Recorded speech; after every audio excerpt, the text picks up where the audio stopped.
ba-ba-ba-ba. Ladies, I was singing the beginning part. I don't know why. Ladies and gentlemen, good morning, America. How are you? For the love of the game, it's What's on Sports. Brought to you by our friends at whatsonsports.com. And, of course, our sponsors over at Sports Trading Systems. For those of you that want to learn how to trade sports like other people trade stocks, go over to Sports Trading Systems. Great stuff going over there. The record these guys have is unbelievable.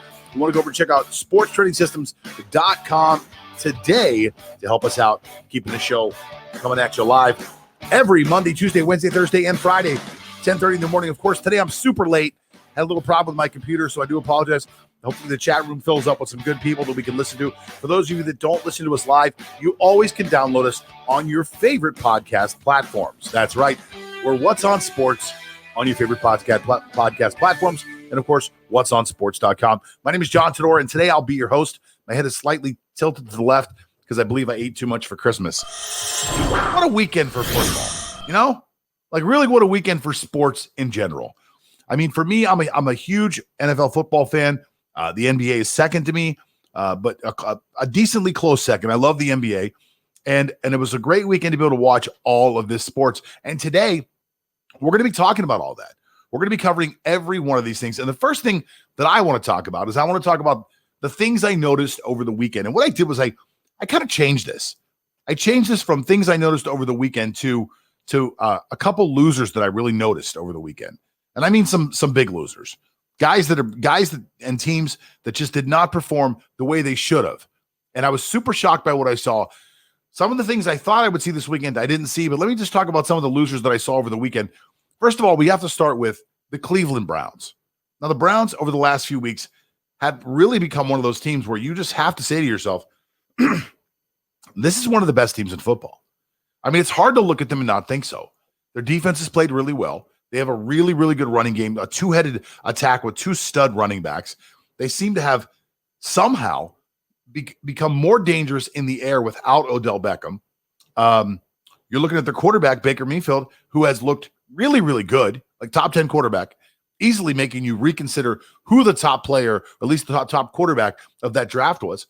And then this weekend comes along, and they lay a Cleveland-sized egg that, I mean, no one saw coming. The Jets had their one win. Were they going to win again? Was it possible that the New York Jets could win 2 games this year, let alone 2 games in a row? Well, the answer is really simple. And the answer is yes, they can. And yes, they did. Thank you, Cleveland. I laughed my ass off. Here's another loser for you. Washington Redskins. This team was on fire. On fire. Now, granted, the team has had some serious issues at quarterback, and everybody knows about that. But their defense has played well, and the team in general has played really well. They've been able to run the ball. They've been able to move the ball a little bit. McLaurin's had an amazing year, real breakout season. The Redskins were a team that I said, if they can stay on the pace they're on, going into the playoffs could be a very dangerous team. And what did the Redskins do? Played Carolina and laid a Cleveland-sized egg. Sorry, Cleveland. It was terrible. Absolutely horrible. Who else laid an egg this weekend? Well, I'll tell you who laid an egg. The Indianapolis Colts. And we'll be talking about them again in just a few short minutes. But the Indianapolis Colts absolutely laid an egg. Up 17 points against a floundering Pittsburgh team going into the second half of that game. No crowd to keep Pittsburgh excited. No terrible towels. Nothing to get that team amped up.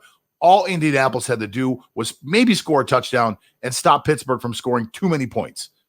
Pittsburgh hasn't come back from a 17-point deficit in 10 years. And they did. Indianapolis blew it and almost cost themselves a playoff position. Now, certain things happened that fell into a position where Indianapolis can win next week against Jacksonville and have a very good chance to make it to the playoffs still. But for this weekend, Indianapolis is a big loser in my opinion. Let's talk about the Tennessee Titans. Now, I thought this Sunday night game was going to be very competitive. Titans, Packers. I mean, this could be a Super Bowl preview, a lot of people thought. Well, the Packers came out and absolutely positively stomped a mud hole in the Titans. They out-Titaned the Titans. Now, Derrick Henry had 98 yards. It wasn't a terrible Derrick Henry performance. But I think the Green Bay Packers had 270 yards rushing. They had 2 guys almost make 100 yards by themselves. This was an incredible performance by the Green Bay Packers. They looked literally unstoppable.